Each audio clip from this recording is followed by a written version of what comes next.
अस्सलाम वालेकुम जी, मैं मारिया अली, आप देख रहे हैं मेरा चैनल। अमेरिका से आए जोड़े को घर में ही कत्ल कर दिया जाता है। 40 लाख के लालच में बीवी समेत बहुत ही बेरहमी से मौत की नींद सुला दिया जाता है। एक खौफनाक मौत जिसके बारे में कभी कोई तसव्वुर भी नहीं कर सकता। अमेरिका से आई फैमिली के साथ गुजरात में क़यामत खेज़ वाक़या, अंधे भरोसे का इबरतनाक अंजाम। जी, गुजरात का ब्लाइंड मर्डर केस, मासूम ओवरसीज़ को बड़ी ही बेदर्दी से अजियत देकर कत्ल किया जाता है और कातिल घर के अंदर से ही निकलता है। 40 लाख लूट कर जोड़े को टुकड़े टुकड़े कर दिया। बैरून मुल्क पाकिस्तानियों के लिए ख़तरनाक सबक है।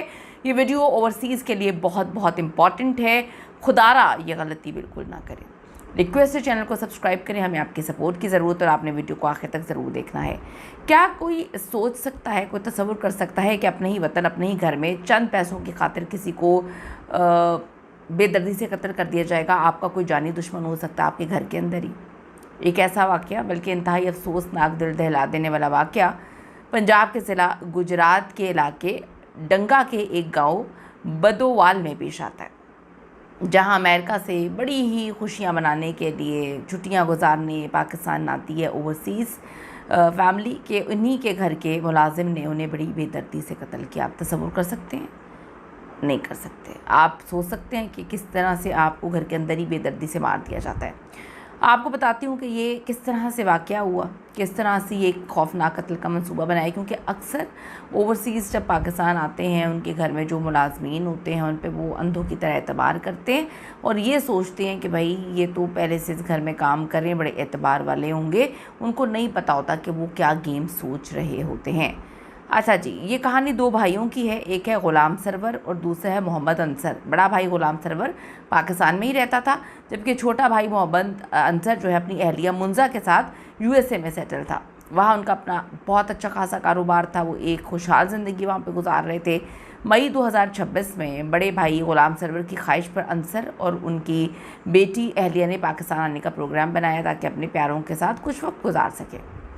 बदोवाल में इन दोनों भाइयों के घर बिल्कुल जो है साथ साथ जुड़े हुए थे। अंसर का घर आमतौर पर जो है वो खाली रहता था, लेकिन उनके आने की खुशी में घर को साफ़ सुथरा किया गया और वहाँ पर फैमिली शिफ्ट हो गई। जब अंसर साहब पाकिस्तान आए तो उन्हें घर के कामकाज और देखभाल के लिए बड़े भाई से किसी मुलाजिम का उन्होंने कहा कि हमें तो काम करने की भी मतलब छुट्टियों पे आई हैं, क्या काम करें, तो बेहतर है कि आपको एतबार वाला बंदा जो है ढूंढ दें।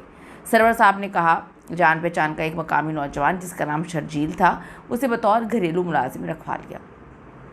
शर्जील को किचन सफाई सुथराई की जिम्मेदारी जो है वो दे दी गई। लेकिन कहते हैं ना कि इंसान की नीयत बदलते हुए देर नहीं लगती। जब पैसा बोलते तो नीयतें बदलती हैं, या तो अपने सगों की बदल जाती हैं, खून सफ़ेद हो जाते हैं, तो फिर किसी और की आप क्या बात करेंगे। अंसर साहब ने किसी को अदायगी करने के लिए बैंक से 40 लाख रुपए जो है वो निकलवाए और वो रकम एक बैग में डालकर अपने कमरे के दराज में रख दी। घर का मुलाजिम होने की वजह से शर्जील जो है उसने ये सब कुछ देख लिया।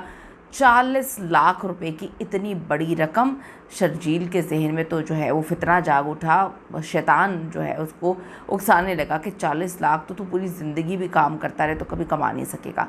उसने इस लालच में आके अंसर और उसकी बीवी को कत्ल करके रकम लूटने का एक खौफनाक किस्म का प्लान तैयार किया। इस अकेले के बस की तो बात नहीं थी इतना बड़ा प्लान एग्जीक्यूट करना। इससे शर्जील ने अपने एक दोस्त अबू बकर को भी इस जुर्म में जो है वो शामिल किया। अब आप ये देखें, ओवरसीज़ जो पाकिस्तान से बाहर से आ रहे हैं उनको थोड़ा सा ख्याल करना चाहिए। मुलाजमीन के सामने आप 40-40 लाख रुपए पैसों की बातें कर रहे हैं। आपको सोचने की ज़रूरत है, कि खुद सोचने की ज़रूरत है। खैर, भाई क्या इस पर बात करूँ। अबू बकर का ताल्लुक़ राजनपुर से था, लेकिन वो सराय आलमगीर के एक डेरे एनिमल फार्म पे काम करता था। शर्जील ने उसे लालच दी कि अमेरिका की फ़ैमिली है, बहुत पैसा है, एक के बाद बड़ा हाथ मारते हैं, सारी ज़िंदगी की मजदूरी से हमारी जान बच जाएगी। मंसूबे के मुताबिक वारदात की जो सुबह है, अंसर साहब कमरे से बाहर टीवी लाउंज में आए और शर्जील से चाय मांगी। शर्जील ने चाय बनाते वक्त उसमें नशा आवर जो गोलियाँ थीं, स्लीपिंग पिल्स मिला दी। चाय पीते ही अंसर साहब जो है उन पर गनूदगी छाना शुरू हो गई। दवाई ने अपना असर करना शुरू कर दिया और वो वहीं लाउंज में बेहोश हो गए। जैसे ही अंसर साहब जो है बेहोश होते हैं, शर्जील ने अपने दोस्त अबू बकर को अंदर बुला लिया। इन दोनों जालिमों ने एक तेज़ धार आले से उनको बेहोश किया। अंसर साहब पर वार किए। बेहोश हुए वे अंसर साहब पर उन्होंने वार किए और उन्हें बड़ी बेदर्दी से, बड़ी ही अजियतनाक उनको मौत दी, कत्ल कर दिया। इसके बाद ये दोनों बेडरूम में जाते हैं जहां अंसर की जो अहलिया मुंजा है वो सो रही थी। उन्हें सोते हुए जो है खातून को भी उसी बेदर्दी के साथ मौत के घाट उतार देते हैं।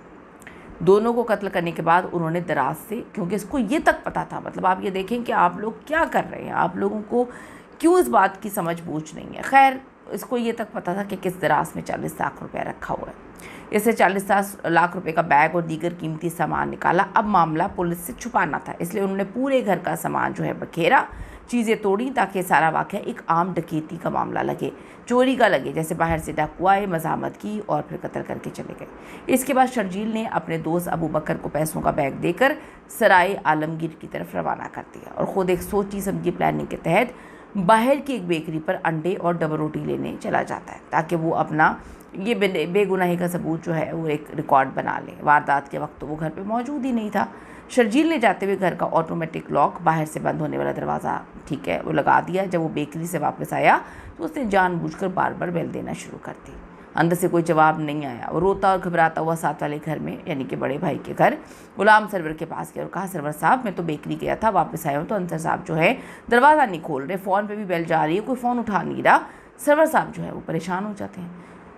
अब जी छतें तो आपस में जुड़ी हुई थी। वो छत के रास्ते नीचे उतरे और जब घर का दरवाज़ा अंदर जाके खोला तो सामने का मंजर देख के उनके तो पैर उतरने से ज़मीन निकल गई।